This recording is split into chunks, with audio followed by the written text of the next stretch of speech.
नमस्कार दोस्तों, target IAS के ऑनलाइन प्लेटफॉर्म पर आपका स्वागत है। कल भारत के पूर्व राष्ट्रपति प्रणब मुखर्जी का दिल्ली में देहांत हो गया। आज हम भारत के पूर्व राष्ट्रपति प्रणब मुखर्जी के जीवन सफर पर प्रकाश डालते हुए उन्हें श्रद्धांजलि अर्पित करेंगे कि कैसे प्रणब मुखर्जी ने एक छोटे से स्थान से उन्होंने राष्ट्रपति भवन तक का सफर तय किया। प्रणब मुखर्जी का जन्म 11 दिसंबर 1935 को श्री कामदा किंगर मुखर्जी के घर में बंगाली परिवार में इनका जन्म हुआ था। इनके पिताजी कामदा किंगर मुखर्जी एक स्वतंत्रता संग्राम सेनानी थे। अंग्रेजी शासन काल में वो 10 साल तक जेल में भी रहे हैं। 1920 से वो कांग्रेस के सक्रिय सदस्य के रूप में भी कार्य करते रहे हैं। इसके अलावा 1952 से लेकर 1964 तक पश्चिम बंगाल विधान परिषद के सदस्य के रूप में भी उन्होंने काम किया। इनकी माता राजलक्ष्मी मुखर्जी थी। 22 वर्ष की आयु में इनका विवाह 1957 में सुब्रा मुखर्जी से हुआ, जिससे इनकी 3 संतानें हैं, जिसमें इनके 2 बेटे अभिजीत मुखर्जी और इंद्रजीत मुखर्जी हैं, जबकि इनकी एक बेटी शर्मिष्ठा मुखर्जी। इनके बेटे वर्तमान समय में अभिजीत मुखर्जी कांग्रेस के सक्रिय सदस्य के रूप में पश्चिम बंगाल में कार्य करते हैं। जब राष्ट्रपति प्रणब मुखर्जी 2012 में लोकसभा सदस्य से उन्होंने त्याग पत्र दिया था, उसी समय लोकसभा सदस्य के रूप में ये उपचुनाव में निर्वाचित हुए थे।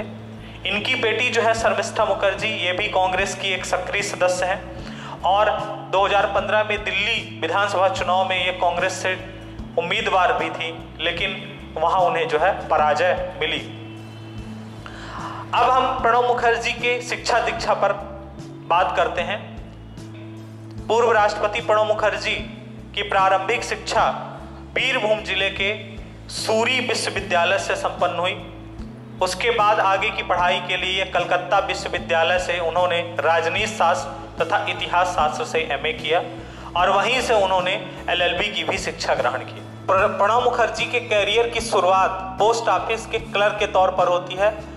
उसके बाद कुछ समय तक वो प्राध्यापक के रूप में भी कार्य किए और कुछ समय तक पत्रकारिता के क्षेत्र में भी कार्य किए। 1969 में उनका राजनीति में प्रवेश होता है और राजनीति में प्रवेश उनका एक अजीबोगरीब तरीके से होता है। पश्चिम बंगाल में उसी बीच में एक उपचुनाव हो रहा था, मिदनापुर विधानसभा उपचुनाव, और उस उपचुनाव में वो अपने एक साथी बीके कृष्ण मेनन के चुनाव प्रचार प्रसार में जाते हैं। उस उपचुनाव में इंदिरा गांधी ने उनके राजनीतिक कौशल को देखा और राजनीतिक कौशल को देखकर वो काफी प्रभावित हुई और प्रभावित होने के बाद उन्होंने 1969 में ही प्रणब मुखर्जी को कांग्रेस पार्टी की सदस्यता दिलवाई और कांग्रेस पार्टी की सदस्यता दिलवाने के साथ साथ ही उन्हें राज्यसभा का टिकट दे दिया। 1969 में वो सीधे राज्यसभा पहुंचते हैं कांग्रेस पार्टी की तरफ से और कांग्रेस पार्टी के राज्यसभा भेजने के साथ ही राजनीति में उनका औपचारिक रूप से क्या है शुरुआत हो जाती है। तो 1969 से प्रणब मुखर्जी की कांग्रेस में जो है शुरुआत होती है और राजनीति में भी जो है शुरुआत हो जाती है। उस समय पर ये इंदिरा गांधी के सबसे करीबी नेताओं में हुआ करते थे प्रणब मुखर्जी, और 1973 में इंदिरा गांधी ने इन्हें अपने कैबिनेट में शामिल कर लिया। 1973-74 में इंदिरा गांधी ने इन्हें इंडस्ट्रियल डेवलपमेंट मिनिस्टर का पद दिया। उसके बाद 1974 में इन्हें शिपिंग ट्रांसपोर्ट मिनिस्टर का पद इंदिरा गांधी ने अपनी सरकार में दिया। 1974 से 1975 तक इंदिरा गांधी ने इन्हें वित्त राज्य मंत्री का भी पद दिया। शुरुआत के दिनों से ही प्रणब मुखर्जी गांधी परिवार के सबसे करीब साथी हो गए थे और इंदिरा गांधी के सबसे घनिष्ठ साथियों में से एक माने जाते थे शुरुआत से। उसके बाद 1975 में इन्हें पुनः कांग्रेस से राज्यसभा भेज दिया गया। 1975 के बाद कई बड़े महत्वपूर्ण पदों पर जो है ये कांग्रेस में रहे। 1978 से 1986 तक अखिल भारतीय कांग्रेस के केंद्रीय संसदीय बोर्ड के सदस्य भी रह चुके हैं। 1978 से 1986 तथा 1997 से लेकर 2012 तक कांग्रेस वर्किंग कमेटी के ये सदस्य भी रह चुके हैं। इसके अलावा प्रणब मुखर्जी कई बार पश्चिम बंगाल कांग्रेस कमेटी के अध्यक्ष भी रह चुके हैं। हालांकि ये बात जरूर है कि वो जब पश्चिम बंगाल कांग्रेस कमेटी के अध्यक्ष थे तो उन्होंने कभी भी उनके मार्गदर्शन में या उनके नेतृत्व में कांग्रेस पार्टी बंगाल में कोई चुनाव जीत नहीं पाई। उसके बाद 1981 में इन्हें तीसरी बार राज्यसभा का टिकट दिया जाता है कांग्रेस की तरफ से और तीसरी बार ये पुनः राज्यसभा के लिए निर्वाचित होते हैं। इसी बीच में 1980 से लेकर 1984 तक ये राज्यसभा में सदन के नेता भी रहते हैं। इनको सबसे बड़ा पद 1982 में इंदिरा गांधी जी द्वारा दिया गया, जब इन्हें 1982 से लेकर 1984 तक भारत का वित्त मंत्री बनाया गया। इसी बीच में जब ये वित्त मंत्री के रूप में कार्य कर रहे थे तो वित्त मंत्री के रूप में कार्य करते हुए इनकी प्रशंसा जो है पूरे विश्व स्तर पर की गई। और इसी बीच में यूरेमनी पत्रिका, जो अमेरिका की पत्रिका थी, उसके द्वारा इन्हें सर्वश्रेष्ठ वित्त मंत्री का पुरस्कार भी दिया गया था, सर्वश्रेष्ठ वित्त मंत्री से नवाजा गया था। मनमोहन सिंह जब आरबीआई के गवर्नर 1982 में बने हुए थे तो उनकी नियुक्ति पत्र पर हस्ताक्षर जो है वित्त मंत्री के तौर पर प्रणब मुखर्जी ने ही किया था। प्रणब मुखर्जी 1981 में तीसरी बार राज्यसभा के लिए चुने जाते हैं और उसके बाद ये लगातार जो है कांग्रेस के जो इंदिरा गांधी के ज्यादा करीब होते गए, इंदिरा गांधी के घनिष्ठ साथियों में से जो है ये एक प्रमुख साथी थे। उसी बीच में 1984 में जब इंदिरा गांधी की मृत्यु हो जाती है तो इंदिरा गांधी के मृत्यु के बाद प्रधानमंत्री पद के लिए इनका नाम जो है बहुत तेजी से आगे आया और जो इनके साथी थे उस समय पर उन्होंने इसका गलत इस्तेमाल करते हुए इंदिरा गांधी के मृत्यु के बाद जब राजीव गांधी जो है प्रधानमंत्री के लिए आ जाते हैं तो राजीव गांधी को इनके खिलाफ जो है बहुत भड़काया जाता है और इसी बीच में राजीव गांधी और प्रणब मुखर्जी के बीच आपसी मतभेद हो जाते हैं और आपसी मतभेद होने के कारण राजीव गांधी ने इन्हें अपनी कैबिनेट में भी शामिल नहीं किया और साथ ही इन्हें कांग्रेस पार्टी से बाहर कर दिया गया। कांग्रेस पार्टी से बाहर होने के बाद 1986 में इन्होंने राष्ट्रीय समाजवादी कांग्रेस पार्टी का गठन कर लिया और 86 से लेकर 89 तक राष्ट्रीय समाजवादी कांग्रेस पार्टी में ये कार्य करते रहे। 1989 में इनका राजीव गांधी के साथ जो आपसी मतभेद था, आपसी मतभेद पुनः सुलह हो गया और 1989 में इनके पुनः कांग्रेस में वापसी हो जाती है। हालांकि कांग्रेस में जब वापसी होती है उसके कुछ दिनों के बाद ही राजीव गांधी की मृत्यु हो जाती है और राजीव गांधी की मृत्यु हो जाने के बाद सोनिया गांधी जो है, सोनिया गांधी से इनके जो है सोनिया गांधी के ये उस समय पर करीबी नेताओं में थे क्योंकि कांग्रेस के बहुत सीनियर नेता थे। तो कांग्रेस के सीनियर नेता होने के नाते सोनिया गांधी का इन पर ज़्यादा विश्वास था, सोनिया गांधी ने इन पर ज़्यादा विश्वास किया और 1991 में फिर इन्हें जो है 1991 से लेकर 1995 तक पीवी नरसिम्हा राव की सरकार में ये पहले योजना आयोग के उपाध्यक्ष बनाए गए और 1995 में इन्हें पीवी नरसिम्हा राव की सरकार में इन्हें विदेश मंत्री का पद दिया गया। तो विदेश मंत्री का पद 1995-96 में विदेश मंत्री के पद के रूप में कार्य किए। इसी बीच 1997 में इन्हें उत्कृष्ट सांसद का पुरस्कार दिया गया। उसके बाद 1999 में इन्हें 5वीं बार जो है राज्यसभा के लिए कांग्रेस की तरफ से चुना गया। 1999 में इन्हें 5वीं बार जो है राज्यसभा के लिए चुना गया। तो राष्ट्रपति प्रणब मुखर्जी 5 बार कांग्रेस की तरफ से राज्यसभा के लिए चुने जाते हैं।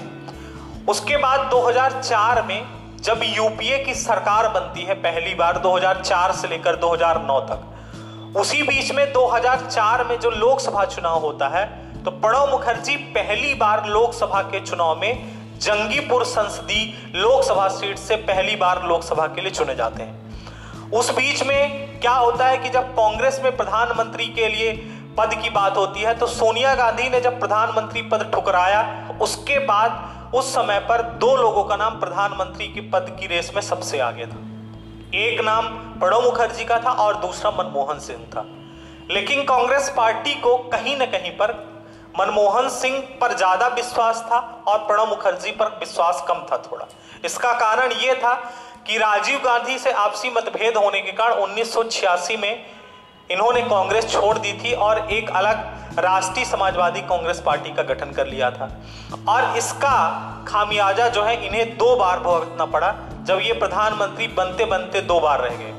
एक बार इंदिरा गांधी की मृत्यु के बाद जब इनसे राजीव गांधी ने पूछा कि अब कौन, तब उन्होंने राजीव गांधी को बोला कि वरिष्ठता के आधार पर कांग्रेस में हमेशा जो है प्रधानमंत्री बनाया गया है। तो कहीं न कहीं से ये इंडिकेशन दिया जा रहा था कि वो प्रधानमंत्री बनने के लिए इच्छुक है। एक बार वहां पर प्रधानमंत्री बनते बनते चूक गए और दूसरी बार 2004 में जब सोनिया गांधी ने मनमोहन सिंह को प्राथमिकता देते हुए मनमोहन सिंह को प्रधानमंत्री बना दिया, जबकि मनमोहन सिंह उस समय पर राज्यसभा सदस्य थे और ये लोकसभा सदस्य निर्वाचित हुए थे उस समय पर।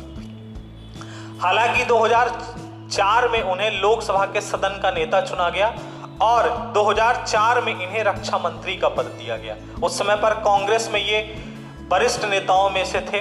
2004 से 2006 तक इन्होंने कांग्रेस में रक्षा मंत्री के रूप में कार्य किया। 2006 से लेकर 2009 तक ये विदेश मंत्री के रूप में कार्य करते रहे। इसी बीच में 2009 में जो दूसरी बार, मतलब ये कह लीजिए कि 15वीं लोकसभा का जो चुनाव हुआ, 15वीं लोकसभा के चुनाव में 2009 में ये पुनः जंगीपुर संसदीय सीट से निर्वाचित हुए और 2009 में इन्हें वित्त मंत्री का पद दिया गया और साथ ही साथ लोकसभा में इन्हें सदन का नेता भी चुना गया। 2009 से 2012 तक ये वित्त मंत्री के रूप में कार्य किए। 2012 में जब राष्ट्रपति के लिए इनका नाम आगे किया गया तो इन्होंने लोकसभा से इस्तीफा दे दिया और इस्तीफा देने के बाद उसी सीट से इनके बेटे जो अभिजीत मुखर्जी हैं वो उपचुनाव में लोकसभा के सदस्य निर्वाचित होते हैं। और 2012 में राष्ट्रपति जो प्रणब मुखर्जी हैं, एनडीए ने अपनी तरफ से पीए संगमा को राष्ट्रपति का उम्मीदवार घोषित किया था। तो पीए संगमा और प्रणब मुखर्जी को जिनको यूपीए ने अपना उम्मीदवार घोषित किया था, इन दोनों के बीच राष्ट्रपति चुनाव होता है और राष्ट्रपति प्रणब मुखर्जी जो है राष्ट्रपति का चुनाव जीत जाते हैं और भारत के 13वें राष्ट्रपति के रूप में शपथ लेते हैं। 2012 से लेकर 2017 तक इनका राष्ट्रपति का कार्यकाल रहता है। इस बीच इसी बीच में उनके अनेक फैसले ऐसे आए जिसमें इनकी काफी प्रशंसा हुई। और अगर आप उन पर देखें तो सबसे जो महत्वपूर्ण फैसले इन्होंने लिए, इनके 2012 से 2017 के शासनकाल के दौरान 37 क्षमा याचनाएं आई थी, जिसमें इन्होंने 28 क्षमा याचनाओं को यथावत रखा था। और इन्हीं के शासनकाल के दौरान अफजल गुरु, कसाब, अजमल कसाब और याकूब मेनन को फांसी दी गई थी, जिससे पूरे भारत में इनकी जो है बड़ी प्रशंसा हुई। हालांकि 2017 के राष्ट्रपति से जब ये पदमुक्त हो जाते हैं, उसके बाद वो एक बार आरएसएस के बुलावे पर आरएसएस का जो कार्यालय है नागपुर, वहां पर चले जाते हैं, जिससे थोड़ा कांग्रेस में लोगों ने क्या किया, इनका जो है विरोध किया कि वहां पर नहीं जाना चाहिए। तो उस समय पर वो राजनीति टोटली जो है पॉलिटिक्स टोटली छोड़ चुके थे, क्योंकि जो राष्ट्रपति पद से मुक्त हो गए थे और उसके बाद फिर वो सार्वजनिक जीवन में आ गए थे। हालांकि राष्ट्रपति प्रणब मुखर्जी एक सफल राजनेता रहे हैं। 50 साल का उनका राजनीतिक कैरियर रहा है, जिसमें उन्होंने अनेक उतार चढ़ाव भी देखे और 2 बार प्रधानमंत्री बनते बनते चूक गए, जिसका उन्हें मलाल रह गया अंत तक, क्योंकि भारत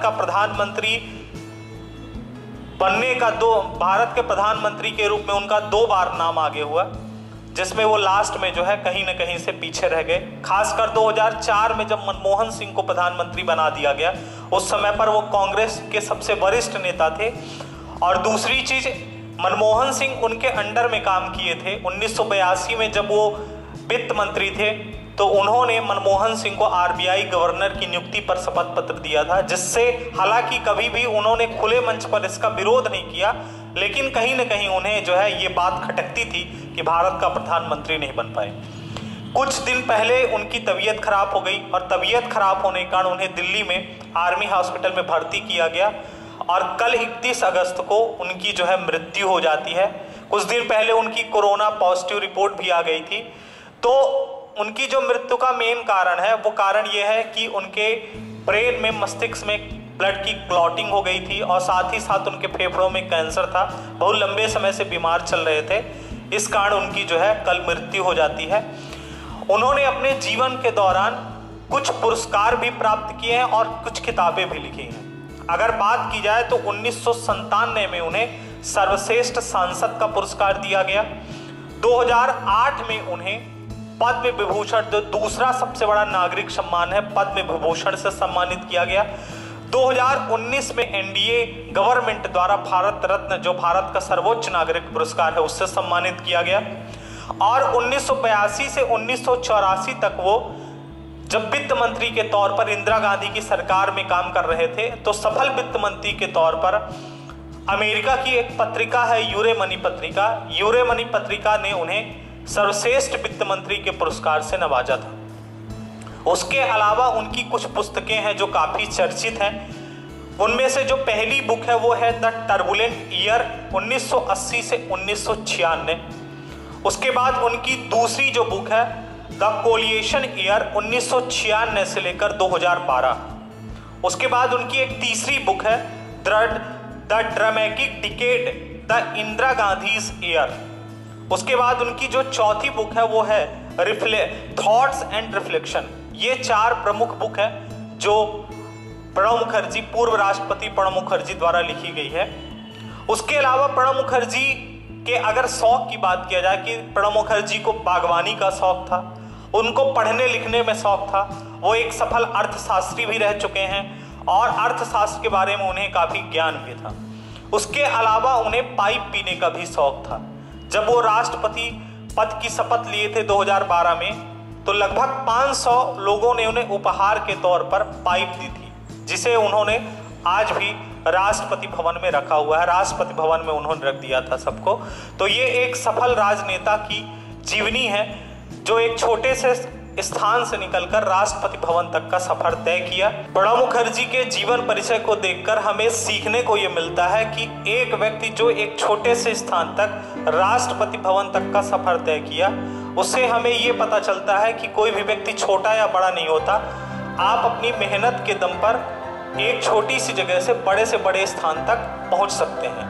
उनकी मृत्यु पर हम टारगेट आईएएस के प्लेटफॉर्म से राष्ट्रपति प्रणब मुखर्जी को श्रद्धांजलि अर्पित करते हैं। जय हिंद, जय भारत।